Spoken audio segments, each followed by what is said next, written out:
Again, in this video, Cenk Uygur and Anna Kasparian accuse Israel of being apartheid. But I have to completely disagree that it's not apartheid. But yet, let's hear Cenk and Anna Kasparian out first. You'll be punished if you're honest here, but Israel has had a headlock on American media and American politics for decades. Anna, I think, is right that headlock is now loosening. And I would actually give credit to a lot of Jewish progressives who said these constant charges of anti-Semitism are just not merited. And that has given space for people to say, yeah, if there's any kind of racism or bigotry here, it looks like it's being done to the Palestinians, not to the Israelis. And that is actually fairly obvious unless you're being gaslit for decades that the people that are being occupied are somehow the oppressors. That makes no sense in the rational world. I'm glad that we're beginning to snap out of it. So now, is Israel an apartheid system at this point? The answer is obviously yes. So if Israel is an apartheid, why is it that there's many Arab Israelis who choose to enlist in the military when they don't have to at all? There is no mandatory draft for Arab Israelis, but yet there's an increasing number of Arab Israelis joining the military, like these guys over here. Firaz continued to get into trouble and spent a few months in detention. After his mother bailed him out from prison, he promised her he would change. How long can it go on? To see my mom come to court every time, with me in handcuffs, it's not fun. It's seriously humiliating. Turning 18, Fares decided to enlist to the IDF and change his life for good. When Firaz Mohammed, an Israeli Arab Muslim with a criminal record, decided to enlist as an infantry soldier, he was directed to a mental health officer. He told me, look, I don't see you being in combat, but you can be in combat support. But I looked at him and said, listen, I can totally do combat. Just let me be in combat. Eventually, the military was convinced, and the twins both ended up in the Golani Brigade. Their choices have been less popular with their family. It bothered them. It's sort of a bad name for the family. But my mom's a strong woman, and she supports us. For Firaz, serving in the IDF in the West Bank does present some difficulties. I took that into account, but I say to myself, I choose to do this, and that's how it is. When my unit goes out for a rest in the city, I cover my face as I have some distant relatives in Hebron and prefer not to enter into confrontations. Sometimes it's hard. Sometimes you say to yourself, I could have been just like them. If my mom hadn't put me in a Jewish preschool, where you see Christian, Muslim, and Jews regularly interact on the street. At age 3, my family moved to Nazareth, the largest Arab city in Israel. I grew up as an Arab Christian minority, surrounded by a majority Muslim community in a majority Jewish state. Not complicated at all, right? But because I was a kid who loved to play football, or as Americans call it, soccer, I built deep friendships with people with different lifestyles and experiences than my own throughout childhood. Now, fast forward to age 18. In Israel, all 18 years old are drafted into the Israeli Defense Force. Why wouldn't I, as a citizen just like my Jewish friends, serve my country? After all, it's not the JDF, Jewish Defense Force, it's the IDF, Israeli Defense Force. I'm an Israeli. So, I enlist. Not only do I enlist, but I enlist to the Golani Combat Unit. I lost a few of my Arab friends over the decision. But despite the controversy, I knew that I'm pretty sure doing the right thing. Until few weeks before my service began, I switched on the TV and saw images that made my heart sink. Blood covered the floor, shattered glasses and pieces of building everywhere. Medic and police frantically moving from place to place. The Maxim restaurant in Haifa, a symbol of coexistence. A place where you will see Christians, Muslims, and Jews working together, had been suicide bombed by a Palestinian terrorist, killing 21 innocent people, among them Christians, Muslims, and Jews.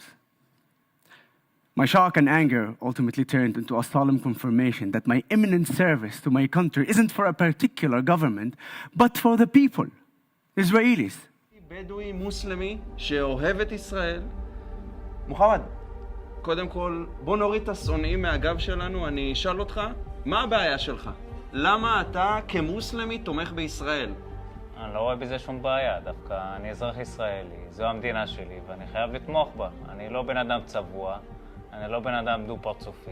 אני מקבל את כל השירותים במדינת ישראל. מדינת ישראל מגינה עליי כמיעוט פה וכאזרח, אז אני אתמוך במדינה שלי, אני אוהב אותה ואני אשמור עליה. מדינת ישראל, בטח ובטח היה הדמוקרטיה, המדינה הדמוקרטית היחידה במזרח התיכון, ובעיניי כאזרח, כבן מיעוטים שחי פה, המדינה הכי דמוקרטית בעולם. תוכיח. חברי כנסת ערבים, שופטים ערבים, קצינים בכירים בצבא, קצינים בכירים במשטרה. אתה שירתת בחיל האוויר הישראלי. למה בחרת לקחת חלק בצבא ההגנה לישראל?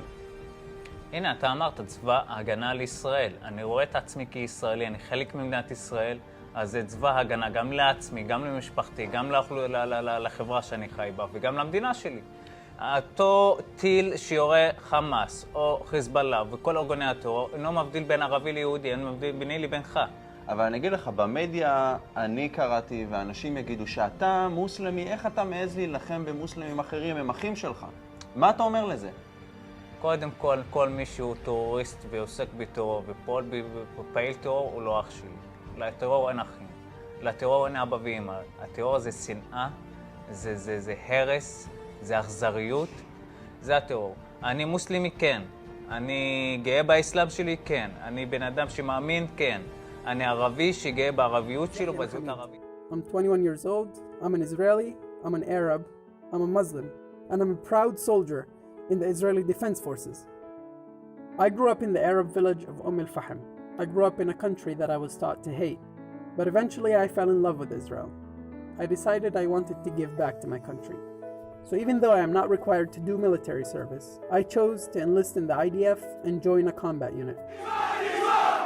I was nervous about how the rest of my platoon would feel about serving with a soldier who comes from a Muslim background, but I was greeted with open arms, treated with nothing but respect and admiration. Today I officially finished advanced training in the Nahal Infantry Brigade. Again, Rashida Tlaib here is an example of someone that no matter how much education you have, if you're taught hate from an early age to hate Jews in the state of Israel, you will still hate in earlier and then later in life, and you will continue to spew this hatred if you even become a member of Congress. In this video, you'll see how Rashida Tlaib accuses Israel of murdering people indiscriminately as if they are the Assad regime in Syria or as if they are some terrible autocratic regime like North Korea. Second, but I am the only Palestinian American member of Congress now, and my mere existence has disrupted the status quo.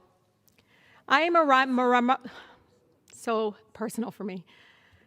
I am a reminder to colleagues that Palestinians do indeed exist, that we are human, that we are allowed to dream. We are mothers, daughters, granddaughters. We are justice seekers and are unapologetically about our fight against oppressions of all forms. And colleagues, Palestinians aren't going anywhere no matter how much money you send to Israel's apartheid government. If we are to make good on our promises to support equal human rights for all, it is our duty to end the apartheid system that for decades has subjected Palestinians to inhumane treatment and racism. Reducing Palestinians to live in utter fear and terror of losing a child, being indefinitely detained or killed because of who they are, and the unequal rights and protections they have under Israeli law. It must end. One of Israel's most prominent human rights organizations, B'Tselem, has declared Israel an apartheid state. Human Rights Watch recently recognized it too. This is what Palestinians living under Israel's oppression have been telling us for decades. I have been told by some of my colleagues who dispute the truth about segregation, racism, and violence in Israel towards Palestinians that I need to know the history. What they mean, unintentionally or not, is that Palestinians do not have the right to tell the truth about what happened to them during the founding of Israel. They are, in effect, fact, they erase the truth about ethnic cleansing. I grew up Unlike Rashida Tlaib, who's lived all her life in the U.S. and hasn't had any real experience with terrorism or any real experience with what it's like to actually grow up in the West Bank or Gaza, here is Mossab Hassan Youssef, who is a Palestinian Arab who grew up in Ramallah and whose father was one of the founders of Hamas. And he switched sides and became very pro-Israel, and he actually worked within the Israeli security establishment, so he knows exactly how Israel operates and what the truth is. So listen out to the truth of what Mossab Hassan Youssef explains in this interview with AIPAC and Avi Yisachar, who's interviewing him, the journalist. As many people who suffer in that region. And I saw a different truth than the wisdom on the Palestinian street. I remember that you told that the handler in one of the first meetings asked you, did you pray today? Did you eat? Instead of pushing you, instead of threatening you, he was very nice. Yes, well, Hamas used to tell us that Israel is going to blackmail you. Israel will put a gun and threaten to kill you if you don't work for them.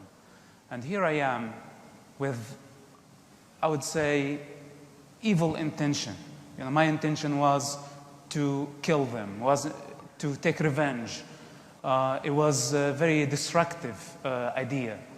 And all I see humanity. I see that they were very caring about the human life in general. Yes, they were very hard on terrorism.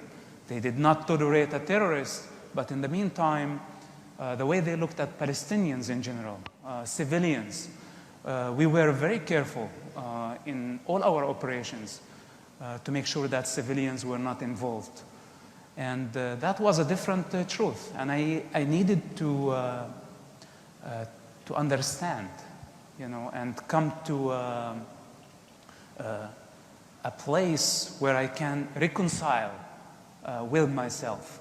On one hand, I believe in something. I believe in theory that Israel is all about to kill Palestinians. Israelis are thirsty for the Palestinian blood. But now here I am in the heart of the Israeli intelligence service. And I see that the intention is not to kill civilians, not to kill Palestinians. So this is where, you know, I needed to be truthful.